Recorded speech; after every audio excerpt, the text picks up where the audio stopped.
Is jy in Handelinge hoofstuk 1? Sê ja asseblief of nee, dan weet ek kan aangaan. Ons gesels 'n bietjie oor hierdie tema vanoggend, die seisoen voor die seisoen. Nou, ek wil met jou Handelinge hoofstuk 1 vers 7, ek wil met jou 'n beginsel vasmaak en so 'n bietjie oor hom gesels en dan gaan ons so 'n bietjie kyk na 'n paar ouens se lewens. Maar hier's my hart vir vanoggend, is dat ek en jy sal erken dat ons in 'n seisoen is voor die seisoen. Ek hoop jy sien dit, want ek sien dit. Wie van julle wat hier voor my sit, glo dat jou beste dae is eintlik agter jou, die lewe van hier af 'n soort van afdraande, jy gaan nou maar eintlik net sit en wag tot jy hemel toe gaan. Is daar enigiemand wat so, okay, ek is baie bly, want ek glo dit ook nie oor die gemeente nie. En so ons gaan op hierdie twee bene dra vanoggend, in die een hand die seisoen van die gemeente, en in die ander hand ook jou seisoen as individu. Want ek glo ons is ten alle tye besig om voor te berei, ons word voorberei vir 'n seisoen, omdat ek glo dat tot die dag wanneer ek my asem gaan uitblaas, gaan daar iets wees om na uit te sien.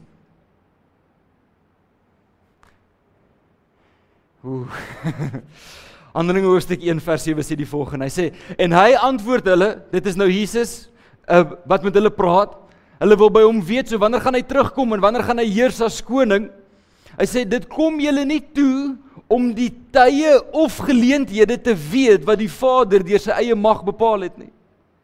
In hierdie lewe is daar tye en geleenthede, en ons praat van hierdie as seisoene. As jy al op skool was, en na skool so bietjie begin werk het, en nadat jy begin werk het, so bietjie 'n gesinslewe gehad het, en dan dalk al die geleentheid gehad het, jy kinders uit die huis uitgaan, dan sal jy weet, daar is seisoene. En die selfde reëls geld nie vir die selfde goede nie. In verskillende seisoene is daar verskillende dinge om te doen. Maar ek sien hierdie patroon in God se woord, en so ons gaan so 'n bietjie kyk spesifiek na Josef se lewe, en ons gaan so 'n bietjie kyk na Jesus se lewe, en ook so op die einde so 'n bietjie na Dawid. Maar ek wil hê jy moet hierdie patroon raak sien, so ek gaan nie kan in detail elkeen se storie vertel nie, so ek hoop jy was in die sonnaarskool gewees, dat jy daarom so 'n bietjie iets van die stories het, okay? Maar daar's 'n patroon wat ek sien. Daar is 'n belangrikheid in die seisoen voor die seisoen, wat ek raak sien in mense se lewens, wat as ons nie daarvoor sal oplet nie, sal ek die stelling maak om te sê, ons sal of die seisoen wat die Here vir ons het uitstel, of dit mis. In jou eie lewe, glo ek ook die Here is besig met jou. Ek hoop jy sien uit om te groei saam met die Here. Ek hoop jy sien uit om meer te ervaar van sy Heilige Gees. Ek hoop jy sien met 'n verwagting uit dat die Here jou dalk nog 'n keer of wat sal gebruik. Maar dit is krities belangrik, crucial, om op te let in die seisoen voor die seisoen. En so ek begin met Josef se storie, en so vinnig 'n recap. Josef droom drome, hy dink daaraan om dit met sy broers te deel, sy broers vat dit nie goed nie, hy word in 'n put gegooi, later as 'n slaaf verkoop, en daar is hy nou as 'n slaaf in Egipte, omdat hy vir sy broers sy droom vertel het. Sou jy saamstem, dis effens onregverdig? Nee? Ja? Ja, ek dink, ek weet broers kom nie altyd lekker oor die weg nie, maar jene, is soms so 'n bietjie rof. Maar Josef doen iets, en ons weet nou, ons ken die storie, so sy broers, daarom eindig hy in Egipte, en eindig hy in die tronk, en as hy deur die tronk is, dan word hy eventueel aangestel as die tweede in bevel in Egipte, en so God tel hom weer op, wat great is. Maar ek wil jy moet net iets raak sien. Ek wil jy moet iets gryp vanoggend, iets krities, genuine, baie belangrik. Want die eerste ding wat ek en jy moet doen in die seisoen, voor die seisoen, is om te doen dit wat voor ons is. En so lees saam met my in Genesis 39 vers 3 en 4. En toe sy heer sien dat die Here met hom was. Josef werk so, okay, dat Potifar sien dat die Here is met hom. En dat die Here alles wat hy doen in sy hand voorspoedig maak, hoor mooi, het Josef guns in sy oë gevind en hom gedien. En hy het hom aangestel oor sy huis en alles wat in sy besit was aan hom oorgegee. In die seisoen voor die seisoen is daar werk om te doen. Wat doen 'n slaaf in Potifar se huis? Wil iemand raai? Gee my 'n enkele taakie of twee wat jy skat hy sou gedoen het. Hy het die voorportaal gevee. Wat het hy nog gedoen? Hy was 'n waaier gewees in Egipte. Ja, goed. Wat het hy nog gedoen? Hy het wat gedoen? Die chamberpot. Wow, ek het nie daaraan gedink nie, maar probably klink enige iets hierdie van jou vir jou romanties. Klink dit na iets waarna jy sal uitsien? Is dit in lyn, en hierdie is baie belangrik, is dit in lyn met die droom wat van Vader af vir Josef gegee is? Dis nie, maar dit is crucial dat hy dit gedoen het. As Josef, en dis my opinie, gaan sit het en gesê het, "Wel, my boeties was lelik met my gewees, hulle my in 'n put gegooi en ek het my enkel seer gemaak en nou is die lewe sommer net." Sou Potifar hom ooit aangestel? Nou weet julle ook hoe lyk my moun gesiggie. Kerk, hoekom doen ek en jy dit?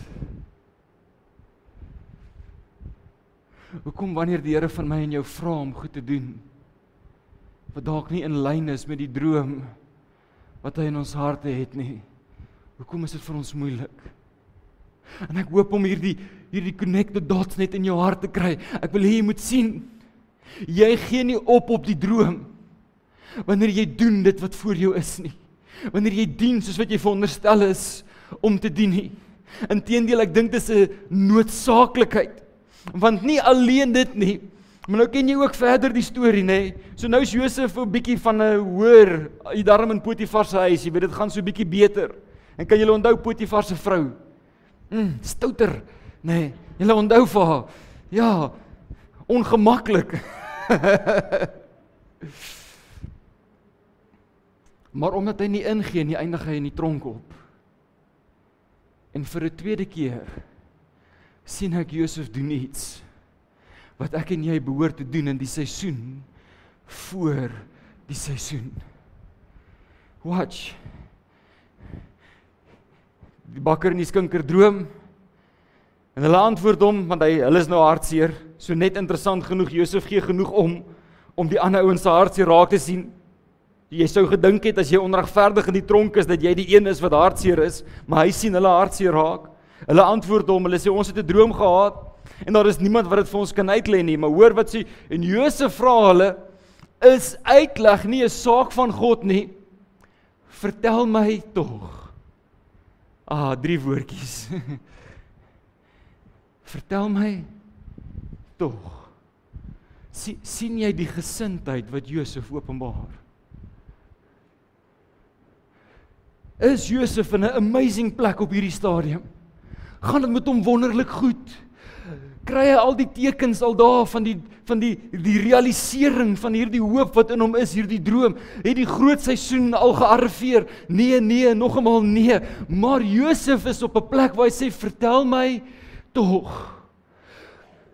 Hartklop gemeente. Ek wil hê jy moet my hoor. Daar is 'n ingesteldheid wat ons sal vat en wat ons sal inlei in die seisoen wat die Here vir ons het, of dit sal ons keer om daardie seisoen in te gaan. As ons in 'n jammerkry plek is, as ons alles stel wat ons nie het nie, en ons kry onsself vreeslik jammer, weet tog seker, die seisoen is nog ver. Maar wanneer ons 'n ingesteldheid het, in 'n plek inneem wat ons sê, tel my tog, hoe kan ek tot diens wees vir jou? Voor die deurbraak kom, voor die dinge begin realiseer, soos wat ek en jy hoop dit sal doen. Wanneer die tye en die geleenthede wat deur God bepaal is, hoor mooi, deur God bepaal, nie deur mense nie, dalk nog nie aangebreek het nie, wil ek jou aanmoedig, doen wat voor jou is. Nou, Josef is in die Ou Testament, so ek wil jou nou wys in die Nuwe Testament is daarom nog so 'n voorbeeld, okay? So kyk mooi. Wanneer dink julle het Jesus bewus geword dat hy die seun van God is? Wanneer het Jesus bewus geword dat hy sal moet sterf aan die kruis vir die sonde van mense?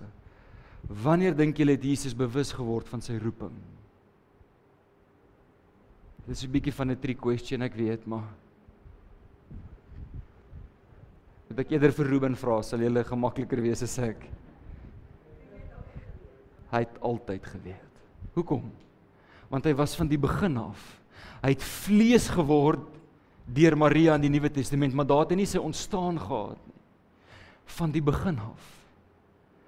Maar check gou wat gebeur. So Jesus, ander woorde, van die begin af, wat insluit vandat hy gebore is, wat insluit terwyl hy jonk was, okay? Wat insluit terwyl hy tiener was Jesus op 16 jaar oud reeds die seun van God? Hy was hy reeds geroep deur God om te sterf vir die mens? Was hy geroep om aan my en jou die wonderlike openbarings van die evangelie te gee? Om die koninkryk aan ons bekend te maak? Ja, natuurlik. Maar hoor wat getuig hulle van hom in Markus 6 vers 3. Hy sê, is hy nie die timmerman, die seun van Maria nie? En so hier is 'n aanklag, maar dit is iets wat in my en jou geopenbaar word, dat Jesus waag vir God se bepaalde tyd. En terwyl hy waag, sien ek iets wat ek en jy baie versigtig voor moet wees. Ek sien nie dat Jesus is soos, wel, ek weet wanneer ek 30 jaar oud is, dan sal ek begin preek nie. Ek sien nie dat Jesus gaan sit, arms gevou, en wag vir beter dae nie. Man kerk, hoe maklik doen ons dit nie? Hoe maklik gaan sit ons nie? En so ek wil hê, ek het te min Tetris gespeel toe ek klein was. Okay. Ek wil vir jou oproep, in die seisoen voor die seisoen, moenie passief wees nie. Moenie passief wees nie. God is besig om ons voor te berei as gemeente. Hy is besig om jou voor te berei as individu vir dit wat kom. Wees daarom wakker. Doen wat jy moet doen. Moenie jou timmerman seisoen mis. Want daar was sekere goed wat Jesus geleer het, na my mening, ook in daardie seisoen. Die tweede deel, ek wil hê jy moet reg wees om te verander. Daar's die enigste ding wat dieselfde bly, is die feit dat alles verander.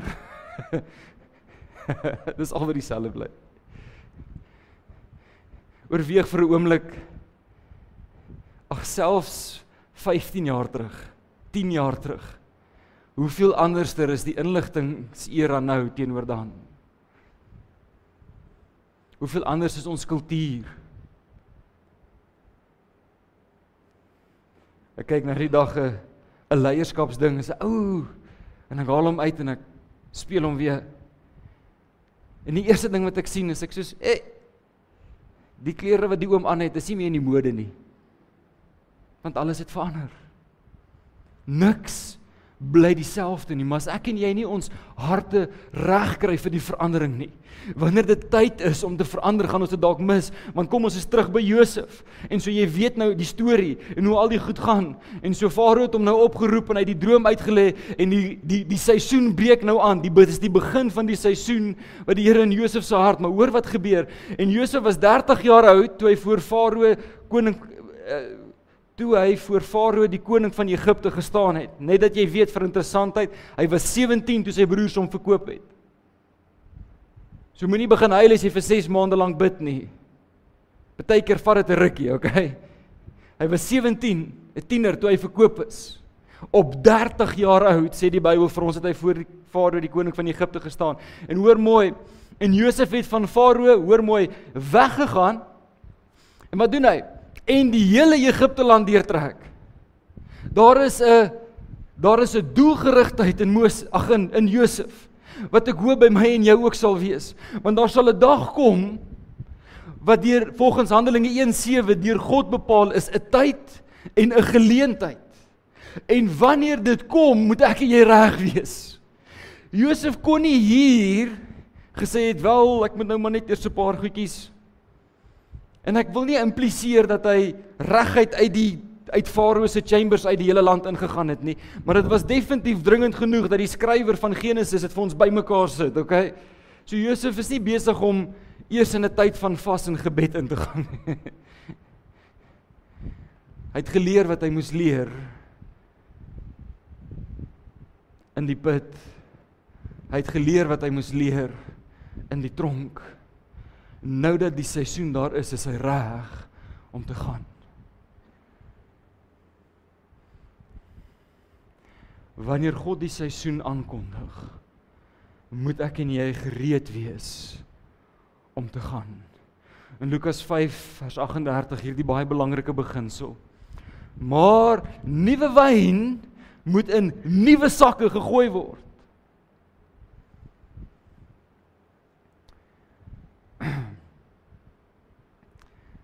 Ek hoop dit resoneer ook met jou hart. Dat wanneer Vader ons nooi na nuwe plekke toe, dan is daar voorbereiding vir my en jou, wat ons ook behoort te doen. Petrus sê vanoggend so mooi, hy sê ons is medewerkers saam met Christus. Wat beteken dit? Dit beteken, God in sy grootheid en in sy almag doen ongelooflike goed. En ek en jy werk saam met hom om ons deel te doen. Ons behoort rentmeesters te wees van ons deel. Hy is die nuwe wyn.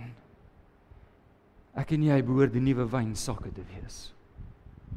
Ons kan nie bly redeneer soos wat ons redeneer.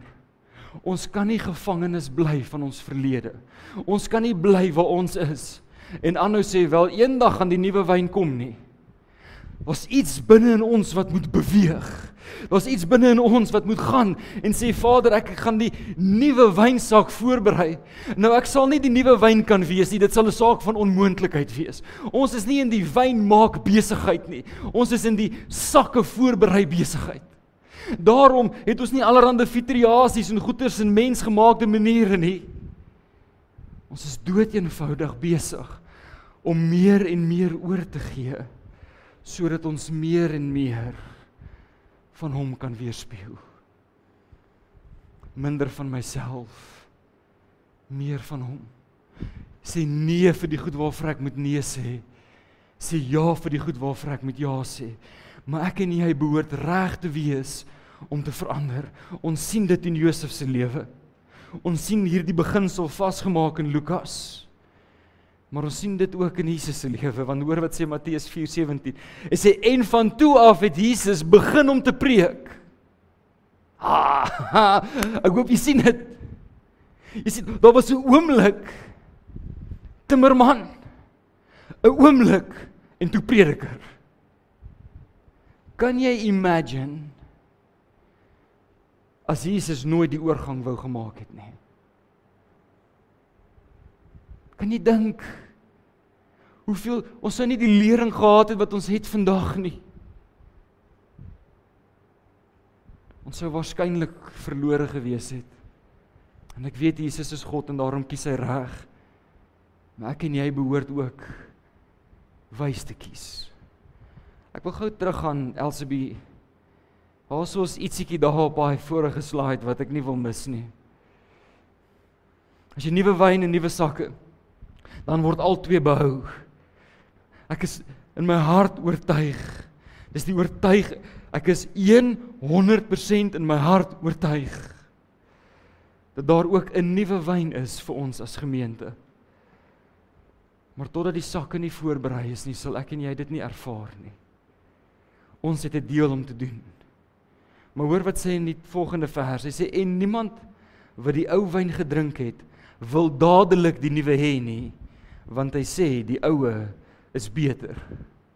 En Jesus in sy groot wysheid, ken ook iets van die mense hart, dat daar by ons 'n gemaklikheid is, oor wat was, want ons ken dit en ons is bekend daarmee. En so dit is oukei. Dis oukei om gemaklik te wees met dit wat was. Maar as ons gaan bly by dit waarmee ons gemaklik is, gaan ons nooit die volheid ervaar van dit wat ons kan beleef nie. En daarom, al voel jy soms, ek wonder, ek wil jou aanmoedig en vir jou sê, wees reg om te verander. Ek wil hê jy moet sien, dat op die draai van die seisoene, in die seisoen voor die seisoen, soos God dit bepaal het ek en jy belangrik, ek en jy moet doen wat ons moet doen. Doen wat voor jou is. En as dit beteken vloere was, of chambers skrob,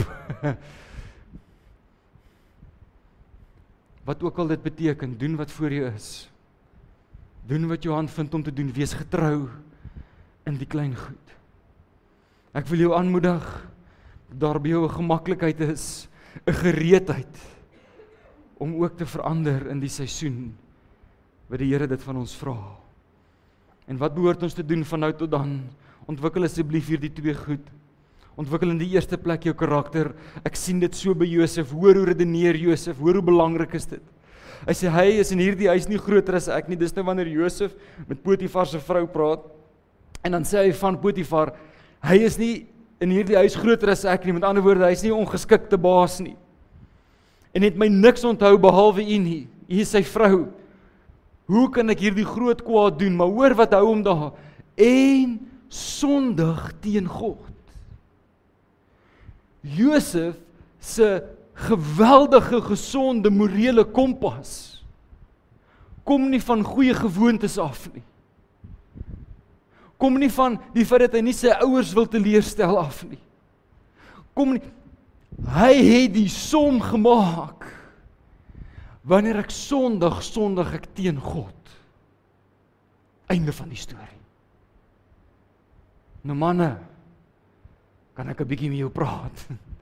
Dit is my makliker om met die manne te praat, want ek is ook 'n man, so dan praat ek ook met myself. Manne, jy draai nie jou vroue rad voor die oë nie. Jy jok nie vir jou vrou nie, jy jok vir God. Dis die som wat Josef maak. Dis hoekom hy in Jakobus sê, as jy lieg vir God, nou ons weet God kan alles sien en daarom weet hy die waarheid. Ons sondig teen God. Ons sondig teen hom. Man, asseblief, dames, wanneer jy nie jou man respekteer nie, jy sondig nie teen hom nie, jy sondig teen God. Kinders teenoor die ouers, ouers teenoor die kinders, ons teenoor mekaar as broers en susters. Wanneer jy meer verloor en jou stem luidkeels gebruik, dis nie teen die persoon nie. Jy moet onthou, elke liewe mens is geskaap in die beeld van God. Wanneer jy met iemand praat en jy praat nie soos jy moet nie, onthou meneer, mevrou, onthou. Ons praat met 'n seun en 'n dogter van die Allerhoogste God. So ontwikkel jou karakter in die seisoen voor die seisoen. Leer om nee te sê vir dit waarvoor jy moet nee sê en om ja te sê vir dit wat jy behoort voor ja te sê. Spandeer daai ekstra tyd in sy teenwoordigheid. Bly 'n bietjie langer sit soos wat ons behoort te doen. Die realiteit is, ons moet ons karakter ontwikkel voordat die reëse voor ons kom staan. Want hoor wat sê Dawid, nee, hoor wat sê hy. Hy praat met Saul, hy gaan nou vir Goliat loop pak gee. Maar hoor, hy sê, en die manne van Dawid sê aan hom, kyk, dit is die dag, ekskuus, ons gaan nou by Dawid en Goliat kom, ons is nou eers by Dawid en Saul, sorry julle. So in 1 Samuel 24, wanneer hy sê, ontwikkel jou karakter, So kyk net, en julle ken hierdie, kyk net wat sy karakter openbaar Dawid. Hy sê, die manne van God sê aan hom, kyk, dit is die dag wat die Here aan jou sê, so hoor hier die stemme wat met hom praat. Nou gee ek jou in die hand, nou gee ek die vyand in jou hand, maak met hom soos dit goed is in jou oë. En so let dit jy die konteks hiervan verstaan, so Saul vervolg vir Dawid. Hy jaag hom rond, hy wil hom doodmaak. En nou het hy 'n geleentheid, Dawid het nou 'n geleentheid om vir Saul dood te maak. Maar hoor wat doen hy? Toe staan Dawid op en sny stilletjies die slip van Saul se mantel af. Ek wil hê jy moet weet dat ek en jy behoort die karakter te leer voor die tyd. In die seisoen voor die seisoen moet ons die karakter onder die knie hê. Ons kan nie wag tot ons in die middel daarvan is nie. Maar nie alleen ons karakter nie, maar ook ons vaardighede. En nou is Dawid besig met Goliat. Alright. Hoor wat sê hy. Dawid praat met Saul. Verder sê Dawid, die Here wat my gered het uit die klou van die leeu en uit die klou van die beer. Hy sal my red uit die hand van hierdie Filistyn. Toe sê Saul vir Dawid, gaan en mag die Here met jou wees. Hoor jy hoe redeneer hy? Wanneer die reus voor Dawid staan, dan probeer hy nie nog goed uitfigure nie. Hy sê, luister, ek kan onthou die leeu en die beer. Ek kan onthou, en die Here het my gered uit hulle uit. Hy sê my uit hierdie Filistyn se hand ook uitred.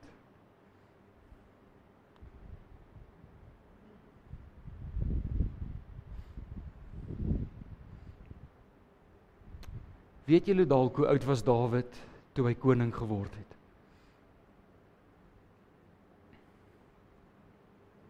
30 jaar oud. Klink dit bekend? Ons het nou so ietsie genoem. Weet julle hoe oud was Dawid toe hy gesalf is as koning?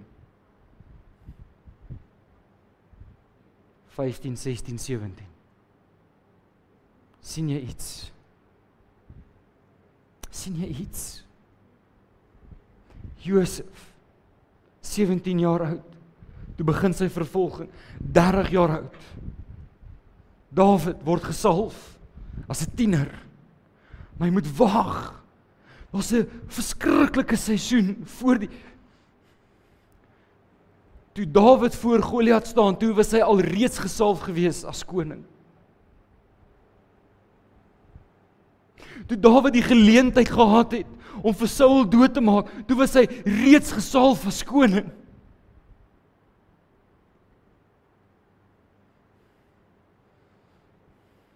Josef, Dawid, Jesus. Selfde patroon.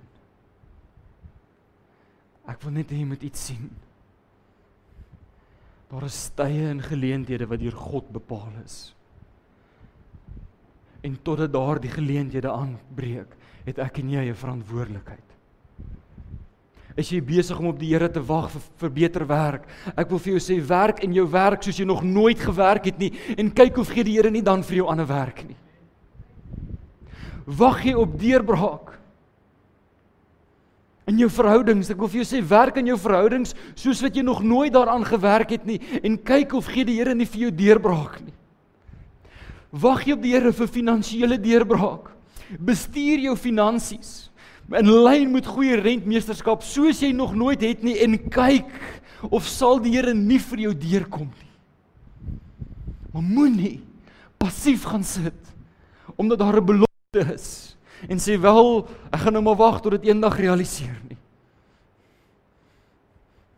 Jy weet, 'n hele land word gered as gevolg van Josef se gehoorsaamheid.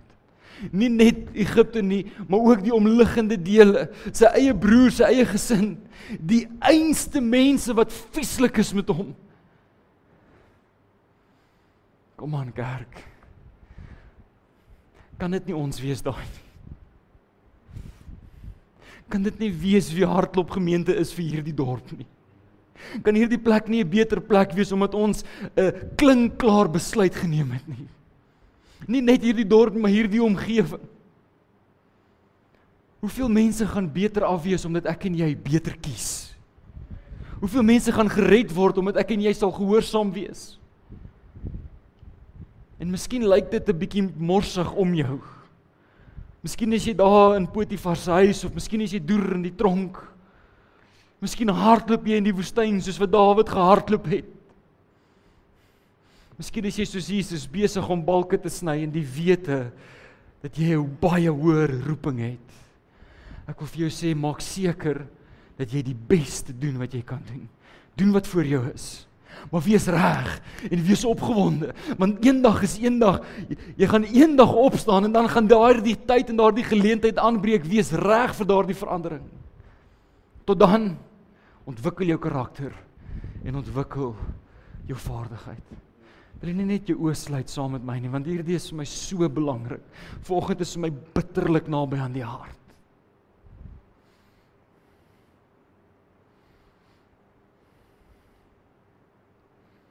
Ek wil 'n beroep op jou doen, want die toekoms lê voor ons.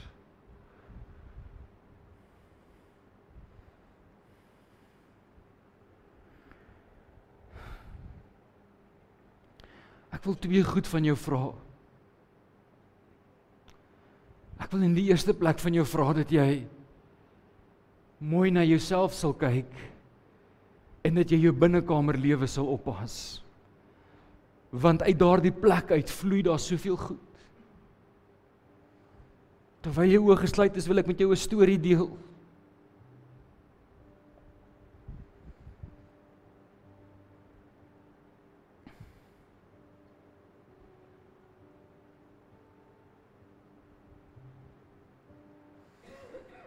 Sien.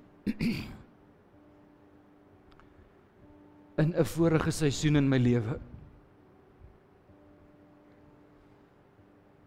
ervaar ek geweldige opgewondenheid oor wat die Here in daardie gemeente spesifiek rondom die musiek wou gedoen het. Geweldige opgewondenheid. En ons sien dit gebeur en ons sien al hierdie tekens wys hierdie. En die volgende oomblik is dit net asof alles afplat en niks werk nie. En in die maande daarna moes ek hoor hoe ons musiekleier 'n buiteegtelike verhouding gehad het en so aan en so meer. En ek besef die verwoestende krag van sonde om 'n moment wat God iets wou gedoen het dood te druk. Pas jouself asseblief op. Ek pleit by jou. Drank is nie jou vriend nie. Hy gaan nie mooi met jou speel nie, hy gaan jou lewe verwoes, hy gaan jou opvreet en jou aan die ander kant uitspoeg en dan gaan jy stoksiel alleen staan. Hy haat jou. Sonde is nie jou vriend nie. Sien asseblief, ek pleit by jou, sien raak die verwoestende krag van sonde.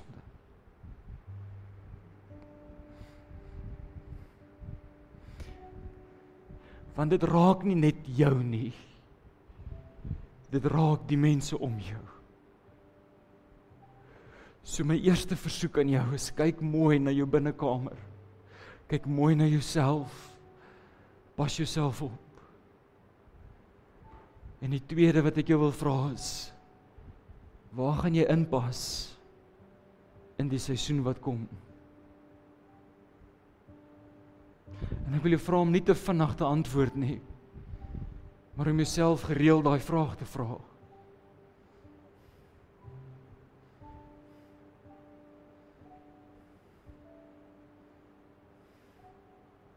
Waar gaan jy inpas?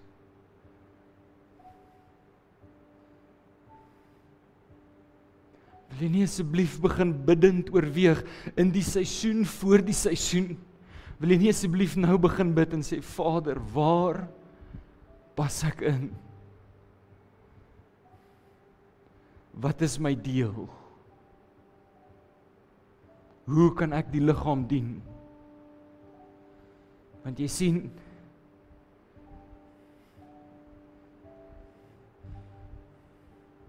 dis deel van jou loon wat vir jou wag. Deel van jou skat in die hemel. Dis my en jou wat ons roeping uitleef, in die liggaam serve, en mekaar beter los as wat ons mekaar gekry het, en moeilike goed saam oplos. Dis hier waar die liggaam lewendig word. Dis hier waar Groblersdal en omliggende omgewing 'n beter plek word.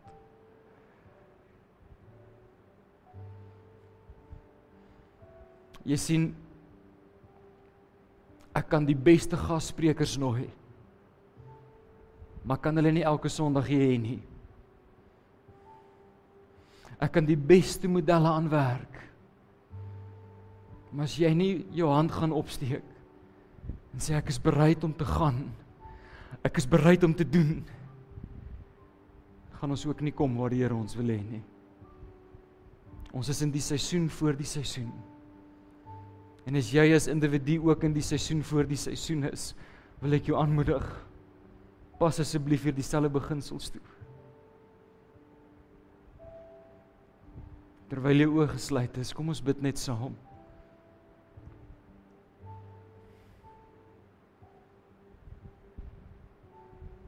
Here, ons erken dat ons in die seisoen is, waarin ons glo U ons ook wil gebruik.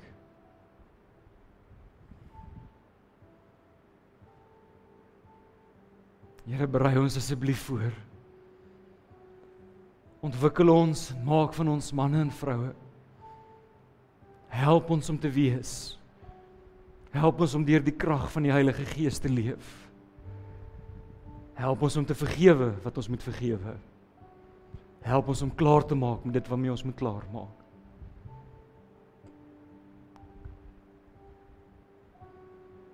Here, ons wil ons self herinner aan U woord.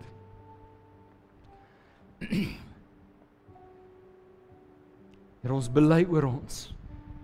Net goedheid en guns sal ons volg al die dae van ons lewe. En ons sal in die huis van die Here bly tot in lengte van dae. Here, mag ons U huis bou, omdat ons as individue ook besig is om te bou soos wat ons moet. Dankie vir wie U is. Dankie dat U sê U sal ons nooit begewe en ons nooit verlaat nie. Dankie dat ons onsself kan reinig om voor U te staan. Ek bid dit in Jesus naam. Amen en amen.